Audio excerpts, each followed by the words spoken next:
Childhood sexual abuse. According to two of the leading child psychologists, Lucy Berliner and Diana Elliott, sexual abuse is defined as, quote, involves any sexual activity with a child where consent is not and cannot be given.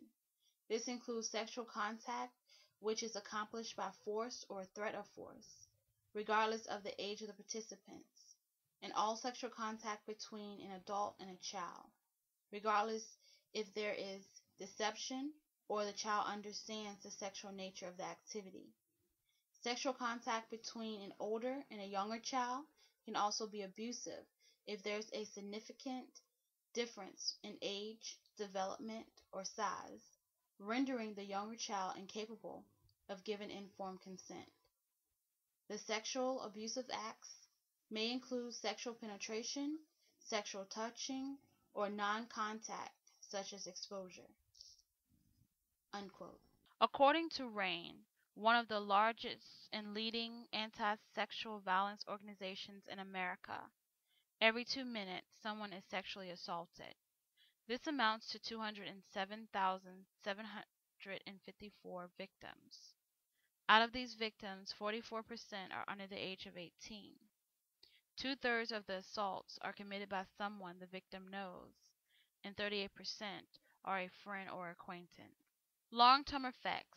The long-term effects of sexual abuse on children depends heavily on the type of child abuse, who administered the child abuse, how long the child abuse continued, the age of the child when the abuse happened, and the amount of social support and therapy administered. These long-term effects also continue to old age. The types of long-term effects include depression, fear, generalized anxiety, explicit sexual behavior, drug abuse, alcoholism, financial problems, dysmorphic disorders, which is an imaginary deformity, and dissociative disorders. According to Mark Duran, a psychologist from the University of Michigan, quote, people with dissociative identity disorders may adopt as many as 100 new identities, all simultaneously coexisting, although the average number is close to 15.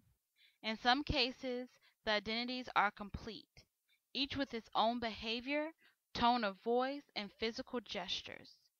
But in many cases, only a few characteristics are distinct because the identities are only partially independent.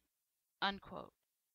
Many adults that have suffered abuse as a child also develop physical issues that might not normally be associated with child abuse, which includes poor general health, gastrointestinal health, gynecological health, pain, cardiopulmonary symptoms, and obesity. To understand the true effects of childhood abuse, you have to hear it from someone who has experienced this personally. Rebecca Cassidy's story. Quote, I grew up poor in the late 70s and early 80s. My mom stayed home with my 2 sisters and me until I went to kindergarten. Our family couldn't afford child care.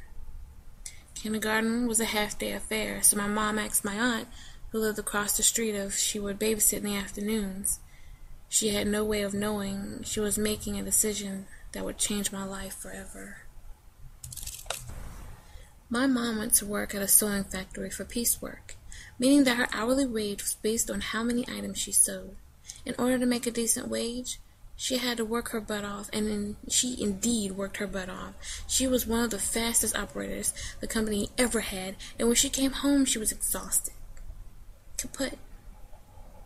My dad was a welder, who was also a decorated Vietnam vet. He received the Distinguished Flying Cross twice for bravery and courage in combat. He was distant and didn't say much. He was too busy reliving his own private horrors. There was a lot of stress and tension in the house due to financial worries. No matter how hard they worked, they never seemed to get ahead. I remember being so excited about school. I badly wanted to be like my big sisters, who were the coolest girls ever. But once I stood in front of that huge building, Uh-oh. No way was I going into that creepy building where everyone was a stranger. Enter epic 6-year-old little girl fit, complete with howling and begging. I'm sure Mom was horrified. She despised being embarrassed, and making a scene was guaranteed to embarrass. I'm equally sure I knew this, and I tried to use it to my advantage. At some point, she left, and I made that long, lonely walk into unfamiliar territory, with unfamiliar faces staring at me. I'm not sure when my uncle started sexually abusing me, but by that November, I was coloring everything black. I had to take a color blindness test at school and refusing to bathe. I only know that one of my first memories is of running to the house from his garage. My white tennis shoes filling up with blood, and as I ran, each time my footsteps lift, the shoes flings droplets ahead in the dirt. This memory plays in my mind as a strange, timeless run in slow motion. The blood stands out in a sharp relief to everything else. Each drop takes a lifetime to arc and fall. The dust puffs up teeny brown dirt clouds when they land. The slap of my shoes as they hit the hard-packed earth becomes the beat of my heart pounding in my ears. My aunt is on the back porch looking like Pooh's little black thundercloud. I'm trying to scream, but it's somehow lodged in my throat. I can feel my throat bulge under the strain. There is no sound. There are too many screams fighting to get out, one at a time, so they gather there with no hope of release. I feel safe as she takes hold of me, but safely quickly flees when her fingers bite into my upper arm. I numbly realize she's shaking me and screaming. Her voice stands far away. Don't you ever tell anyone about this. Nothing happened. Do you hear me? Nothing happened. Then I'm being hauled to the bathroom for the world's hottest bath next to chicken soup. Places ache and sting, and I didn't even know existed. I just wanted to curl up, go someplace far away, but my aunt wouldn't leave me alone as she scrubs me raw. By the time it ended 5 years later, my uncle, his son, and another uncle had repeatedly abused me. Some memories I'm positive about what happened. Others are displaced scenes that fill me with doubt. I have body memories where I feel things physically, but have no mental recollection. Sometimes I'm not even sure which man in which memory is abusing me. I remember in minute detail that Linda, what was her name? Linda Rostan, poster on my cousin's bedroom wall. I vaguely know what is happening to me, but that stupid poster is imprinted on my brain. I have PTSD, and I have been in therapy for 10 years. I had a lot of blackouts, no alcohol or drug consumption involved. They were kind of like when you're driving, you pull up to a stoplight and your heart jumps out of your chest because you have no memory of getting there. Like that, only for long stretches of time. I suddenly become aware of my surroundings. What the? And craftily find out when and where I am. I've learned to keep my wits nimble under extreme stress. There are holes in my past, and I have no idea what I was doing. One time I apparently took my car to a little loan shop, loan joint, whatever you want to call those, and spent the money on something.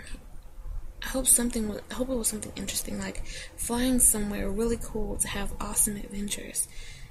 I worry that I did something stupid and embarrassing, like spending it all at a bar where I took all my clothes off and bought everyone drinks. Woohoo. Who knows? And in the dark of my soul, in the secret terror that I molested someone and I'll never know, never be able to apologize and beg for forgiveness. This thought haunts me, and I can't leave the house for days, weeks, or even months at a time. At some point, I pick myself out of the mire I'm wallowing in and tell myself that it's not in me. And I go on, the sun keeps shining. Unquote.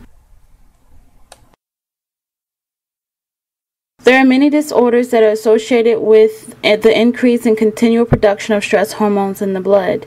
Every time a memory about the abuse is stimulated, stress hormones are released. Stress hormones have many negative effects on cognitive, emotional, and physical development. Proper development during childhood is crucial. If there is any deficiency in the process, then this will lead to a disorder. There is no way to go back in the past and correct a developmental issue.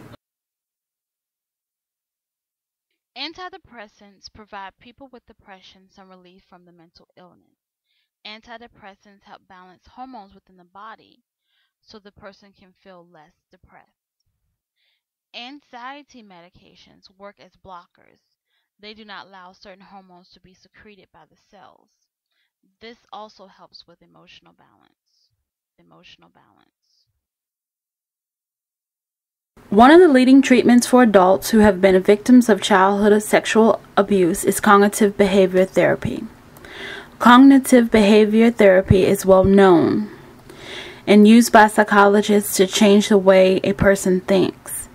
By making this change, it can help the person deal with anxiety, mood swings, and stress. Another therapy used by psychologists is called the present-centered therapy. Present-centered therapy is where the psychologist works closely with a person, helping them to see how their actions or feelings are having a negative effect on their environment or health, and help them find a more positive outlook. Another treatment used by psychologists is called psychotherapy.